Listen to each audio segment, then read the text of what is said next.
गांव था काफी पिछड़ा।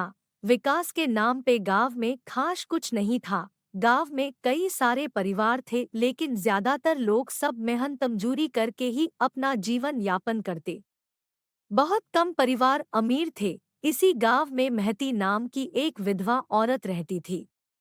मकान के नाम पर एक छोटा सा घर था। दो बच्चे थे, एक 4 साल का और दूसरा 3 साल का होगा। महती का पति बहुत मेहनती था। वो महती को किसी चीज की कमी महसूस नहीं होने दिया करता था। कैसी भी हालातों में साथ नहीं छोड़ता था। कैसी भी परिस्थिति हो, दोनों साथ मिलकर सामना करते थे। पर कौन जाने किस पर कौन सा अनर्थ कब आ जाए। महती के गांव में ऐसी बीमारी फैली कि उसने महती के पति को छीन लिया। परिवार चलाने के लिए अब दूसरा कोई नहीं था सिवाय उसके। इसलिए कैसे भी करके महती ने अपने बच्चों के खातिर खुद को उस दोहक से अलग किया। कुछ दिन बाद घर में रहा सहा खाने का सामान भी खत्म। अब खुद क्या खाए और अपने छोटे बच्चों को क्या खिलाएं, ये समस्या उसके सामने खड़ी हो गई।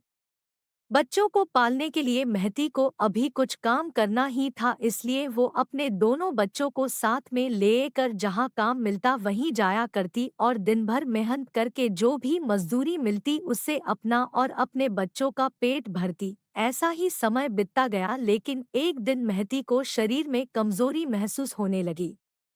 फिर भी वह काम पर गई। ऐसे ही 2-3 दिन महती काम पर जाती रही, लेकिन उसकी शरीर की कमजोरी दिन पर दिन बढ़ती जा रही थी। अब उसे ज्यादा कमजोरी महसूस होने लगा। ऐसे में काम पर जाना कठिन हो गया। वह बहुत चिंतित रहने लगी। अगर काम पर नहीं गई तो बच्चे खाएंगे क्या, इसी चिंता ने महती को और कमजोर कर दिया। इतनी कमजोर कि उठने बैठने के लिए लकड़ी का सहारा लेना पड़ता था। इस कारण उसके बच्चे भूखे मर रहे थे। खाने को कुछ न मिलने के कारण और अपने बच्चों को भूखे मरते देखकर वह लकड़ी की सहायता से यहाँ वहाँ से मांगकर बच्चों को खिला देती, पर खुद भूखी सो जाती थी। अब उससे चला भी नहीं जाता था, इसलिए अपने बच्चों को खाने के लिए कुछ मांगने गांव में भेज देती है। कुछ समय बाद बच्चे चपाती और थोड़ी सी सब्जी लेकर लौटते हैं।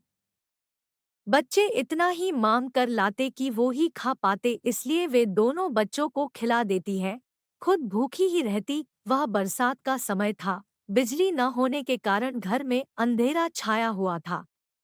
अंधेरे में ही वह अपने बच्चों को एक कमरे में सुला देती है और वह दूसरे कमरे में जाकर सो जाती है। रात को तेज बारिश होती है और बिजलियां जोर से कड़कड़ाती है। महती की आंख लग जाती है और वह गहरी नींद में पड़ जाती है। ऐसे में महती को सपना दिखाई देता है कि वह एकदम स्वस्थ हो चुकी है, काम पर भी जाने लगी है। वह सोचती है अपने बच्चों को काफी समय से अच्छा खिलाया नहीं, इसलिए वह अपने बच्चों के लिए अच्छा खाना बनाती है। बाद में अपने बच्चे और वह साथ में बैठकर खाना खाकर सो जाते हैं। फिर सपने में महती ने देखा कि उसके बच्चे जिस कमरे में सोए हुए हैं, उस कमरे का छत गिरकर उनके दोनों बच्चे मर जाते हैं। सपने से महती एकदम उठकर खड़ी हो जाती है और अंधेरे में ही अपने बच्चों के कमरे की ओर भागती है। कमरे में जाकर अपने बच्चों को देखकर चैन की सांस लेती है। लेकिन उसी समय महती के सर में चक्कर सा आने लगता है, जिससे वह नीचे गिर जाती है और फिर वहां से उठ ही नहीं पाती है। चैन की सांस महती की सांस ले लेती है। दोस्तों, यही होती है माँ की ममता, जो मरते दम तक अपने बच्चों के खातिर जीने का जुनून रखती है। यह छोटी सी कहानी आपको कैसी लगी?